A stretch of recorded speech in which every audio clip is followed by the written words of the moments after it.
ஐயப்பனை அறிவோம் வாருங்கள். சபரின்ற ரிஷி ராமபிரான் வருவார்னு காத்துட்டே இருந்தாங்க. அது எப்படி வராம போவாரு? தீவிர பக்தர் தனக்காக காத்திருப்பத ராமபிரான் உணராமலா இருப்பாரு. சபரியின் எதிர்பார்ப்பு வீண் போகல. ராமபிரானும் வந்தாரு. சபரிக்கு ரொம்பவே சந்தோஷம். பழங்களை உணவாகவும் காணிக்கையாகவும் வழங்கினார். கடித்த பழமா இருந்தாலும் ராமபிரான் எதையும் யோசிக்கவில்லை. மகிழ்வோட அதை ஏத்துக்கிட்டாரு. தொடர்ந்து சபரியே, உனக்கு என்ன வர வேண்டும் கேள் என்றார். சபரி, உங்களால் நான் முக்தி அடைய வேண்டும், அப்படியே ஆகட்டும் என கூறி சபரிக்கு முக்தி பெற வரமளித்தார் ராமபிரான். அப்படி ஒரு தீவிர பக்தியை பற்றி அறிந்ததால் தனக்குன்னு ஒரு கோயில் அமைக்கப்பட வேண்டிய இடத்தை சபரியின் பெயர்ல மண்டபம் அமைச்சாரு ஐயப்பன். அளவற்ற அன்பை நம்ம கடவுள் மேல வச்சா எந்த ரூபத்திலாவது அவர் நமக்கு நாடி வந்து உதவி செய்வார்ன்றதுக்கு இது ஒரு உதாரணம். சபரிமலை பயணத்தை பொறுத்த வரைக்கும் கரிமலை ஏற்றத்துல துவங்கி சில சிரமங்களை சந்திப்பாங்க.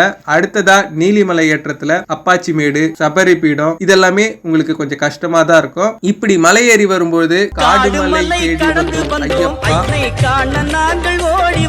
ஐயப்பா பாடல் வரிகளோட சந்தோஷமா இங்க சபரி பீடம் வந்து சேர்ந்துருவாங்க. சபரி பீடம் வந்துட்டீங்கனாலே சபரிமலைக்கு வந்துட்டோன்ற கணக்கு தான். ஆமாங்க, முதல் கட்ட மகிழ்ச்சி இங்க இருந்தே உங்களுக்கு ஆரம்பிக்கும். சபரி பீடம் நீங்க வந்து சேர்ந்தீங்கன்னா இங்க இருந்து 2 பாதையா பிரியும்.